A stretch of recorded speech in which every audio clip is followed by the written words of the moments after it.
আসামলৈ চেনেলটোলৈ আপোনালোক সকলোকে স্বাগতম জনাইছো। আজিৰ ভিডিঅ'টোত কেইটামান গুৰুত্বপূৰ্ণ সাধাৰণ জ্ঞানৰ প্ৰশ্ন উত্তৰ উল্লেখ কৰা হ'ল। ভিডিঅ'টোৰ প্ৰথম প্ৰশ্নটো হৈছে এটা বছৰত পোহৰে কৰা গতিৰ দূৰত্বক কি বোলে? উত্তৰ আলোকবৰ্ষ অৰ্থাৎ লাইট ইয়াৰ। উগাদি কোন ৰাজ্যৰ এক জনপ্ৰিয় উৎসৱ? উত্তৰ উগাদি উৎসৱ পালন কৰা হয় অন্ধ্ৰপ্ৰদেশ, তেলেংগানা আৰু কৰ্ণাটকত। সপ্তকোশী নদীক অন্য কি নামেৰে জনা যায়? সপ্তকোশী নদীক কোশী নদী নামেৰে জনা যায়। 1876 চনত ইণ্ডিয়ান এছ'চিয়েশ্যন কোনে গঠন কৰিছিল? উত্তৰ সুৰেন্দ্ৰনাথ বেনাৰ্জী আৰু Ananda Mohan Bose.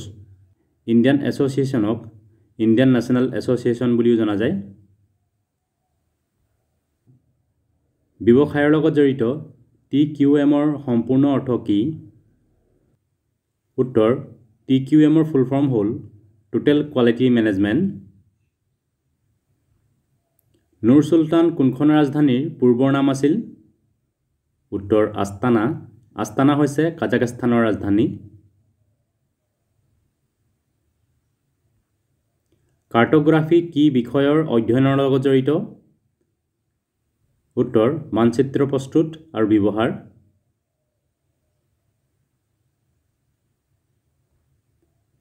ৱাকিং with lions tales from a diplomatic past গ্ৰন্থৰ লেখক কোন?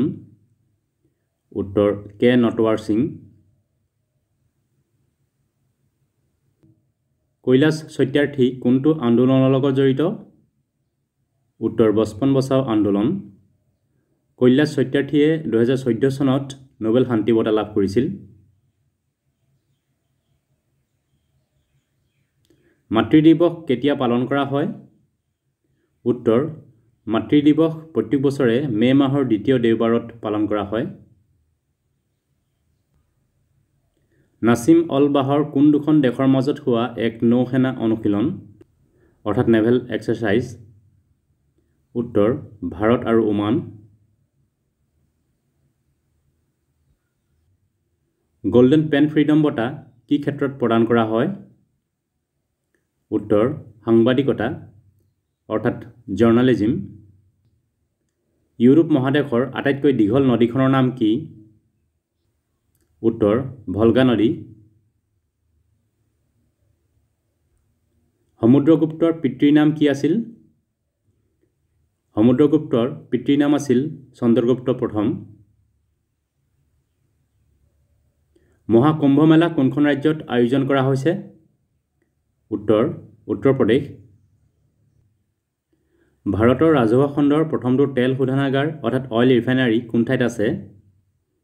উত্তৰ গুৱাহাটীৰ নুনমাটিত।